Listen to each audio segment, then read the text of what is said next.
Meus irmãos e minhas irmãs, paz e bem. Na antífona da entrada de hoje, cantemos ao Senhor. Ele se cobriu de glória, o Senhor é minha força e o meu cântico. Foi para mim a salvação, aleluia. O Senhor é força, é cântico, é salvação. Falar que Deus é força e cântico, que é uma expressão muito comum, é dizer que, por um lado, é aquele que me protege, é o aspecto racional, daquele que está ao meu lado, que é muito maior do que eu. Mas o aspecto do cântico é o aspecto lúdico, da poesia, da beleza, que é uma dimensão também que devemos ter no encontro para com o nosso Deus. Essas duas coisas provocam o sentimento de que estou salvo. Ele se torna a salvação, porque me protege com a sua força, mas me encanta com a sua beleza. Então, a leitura de hoje, ela nos coloca no centro do Concílio de Jerusalém. A primeira vez que a comunidade tem que se reunir para enfrentar um problema concreto, já anunciado na leitura de ontem.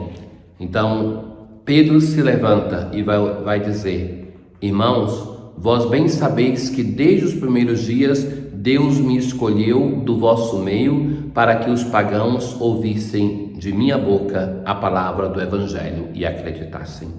Então Pedro recorda uma coisa que é de fato narrada nos Atos dos Apóstolos. Ele foi aquele que por primeiro anunciou o Evangelho aos pagãos, depois que o próprio Deus tinha decidido de assim fazê-lo. Ora, Deus, que conhece os corações, testemunhou a favor deles, dando-lhes o Espírito Santo, do mesmo modo que deu a eles. Não fez nenhuma distinção de pessoas.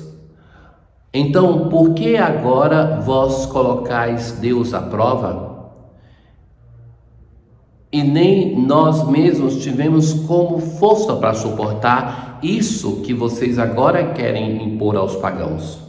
Ao contrário, é pela graça do Senhor Jesus que acreditamos, ou seja, não é pela força da lei mosaica que querem impor aos pagãos que veio a salvação, mas pela graça de nosso Senhor Jesus Cristo, porque a lei, assim já se ouvia no Antigo Testamento, não tinha como ser levada a uma prática perfeita, porque não tinham força para isso. Então, houve um grande silêncio. E Barnabé e Paulo começam a contar todos os sinais, as obras grandiosas que Deus estava fazendo. E agora então fala Tiago. Esse Tiago é o bispo de Jerusalém, aquele que poderia ser o mais interessado em salvar o parecer dos seus membros de comunidade, porque foi um grupo dos fariseus que foram ali de Jerusalém e Antioquia que criaram essa situação. Mas então Tiago vai dizer: irmãos, ouvi-me. Simão acaba de nos lembrar como desde o começo Deus se dignou tomar homens das nações pagãs para formar um povo dedicado ao seu nome. Isso concorda com as palavras dos profetas, e vai citar os profetas. Por isso sou do parecer que devemos parar de importunar os pagãos que se convertem a Deus. E vamos somente prescrever que eles evitem o que está contaminado pelos ídolos. Então aquilo que é a oferta feita aos ídolos, mesmo que o apóstolo Paulo vai dizer depois que não é nenhum problema que seja consumida, que seja comida, mas que eles não comam, para não ser motivo de escândalo para os irmãos provenientes do povo de Israel, que não assumam uniões ilegítimas, depois que não comam carne animal sufocado, e que não usem o sangue, no sentido de não comer o sangue dos animais.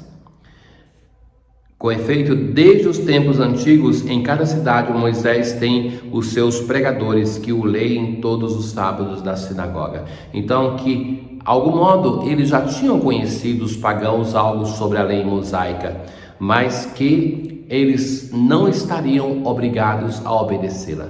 Então, ao que parece, a opinião de Tiago, ela foi respeitada, porque depois ninguém mais fala nada, e assim se encerra o concílio, a decisão do concílio, que depois vai ser comunicada. No Salmo de hoje, o Salmo 95, cantai ao Senhor Deus um canto novo, manifestai a sua glória entre as nações e entre os povos do universo seus prodígios. Então, se tem uma resposta orante àquilo que nós ouvimos na primeira leitura, que os povos conheçam a salvação. Publicai entre as nações, reina o Senhor, pois os povos ele julga com justiça. É o Deus que acolhe todos os povos, que não é somente o Deus de Israel, mas o Deus de todas as gentes. No Evangelho de hoje, precedido pela aclamação, onde nós rezamos assim: minhas ovelhas escutam minha voz, eu a conheço e elas me seguem. Que foi o texto que nós ouvimos no quarto domingo do tempo pascal, que é o domingo do Bom Pastor. Então nós estamos no capítulo 15, Jesus continua o seu discurso, que é a sua oração sacerdotal que está sendo introduzida. Jesus agora vai dizer assim: como meu Pai me amou, assim também eu vos amei. Permanecei no meu amor. Um apelo, um convite para que nós permaneçamos unidos a Ele. Assim como já se introduzia que o ramo não tem vida própria sem estar ligado à videira. Então que nós estejamos unidos a Ele. E nós vamos estar unidos a Ele, vamos estar no seu amor, permanecer no seu amor, se guardamos os seus mandamentos. Se guardardes os meus mandamentos, permanecereis no meu amor, assim como eu guardei os mandamentos do meu Pai e permaneço no seu amor. Eu vos disse isso para que a minha alegria esteja em vós e a vossa alegria seja plena.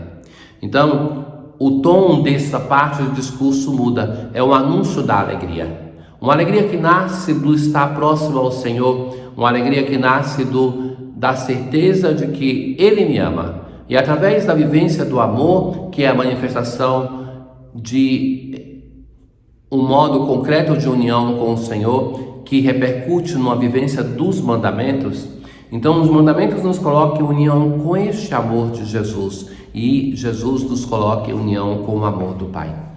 Então, o tempo pascal, mais uma vez, nos chama a responder ao fato de que Deus deu a vida por nós através de uma vida santa, de uma vida de união com Ele.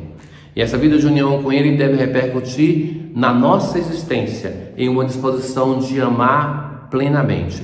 O discurso vai se prolongar nessa direção, mas nos chama desde já a vivermos os seus mandamentos.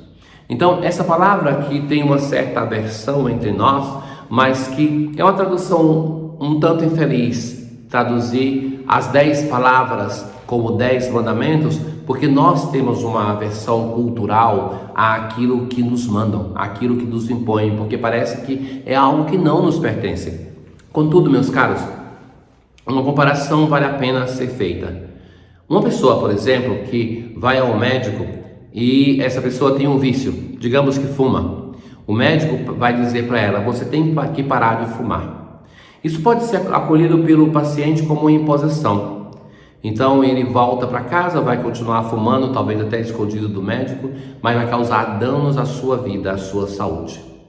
Então o médico estava indicando para ele o caminho de vida e ele escutou como um caminho de imposição. Assim também são os mandamentos da lei de Deus. Deus nos indica com eles um caminho de felicidade, um caminho de vida plena, não somente no futuro, mas desde já, uma vida de união com o Senhor.